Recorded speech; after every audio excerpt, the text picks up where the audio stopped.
মা, আজকে তো বৃষ্টি হচ্ছে, কিছু একটা করে দাও না, খাই। কি করে দেবো? কি খাবি বল?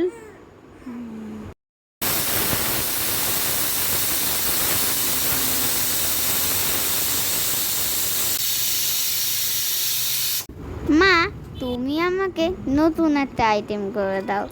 তুমি আমাকে মাংস দিয়ে ঘুগনি বানিয়ে দাও। আচ্ছা ঠিক আছে, তাহলে আজকে ওকে মাংস দিয়েই আমি ঘুগনি বানিয়ে দিই। তা ওটা ভিজিয়ে রেখেছিলাম, রেখে তারপরে প্রেসার কুকারে দিয়েছি, ছিটি দিয়ে নিয়েছি, নিয়ে তারপরে আলুটা কেটে নিয়েছি, কেটে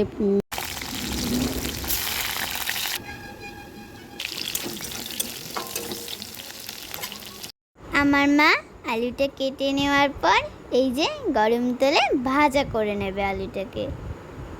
আমার মা গরম তেলে ফোড়ন দিয়েছে তেজপাতা, শুকনো লঙ্কা ও জিরে।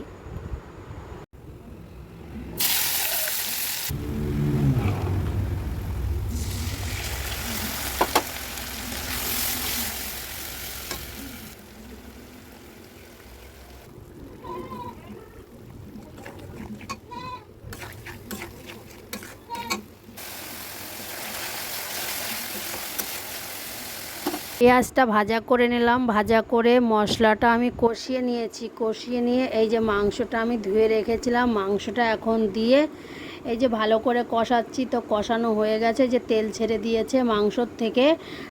এবার আমার মা আলুর টুকরোগুলোকে মাংসের সাথে নিয়ে ভালোভাবে কষিয়ে নেবে।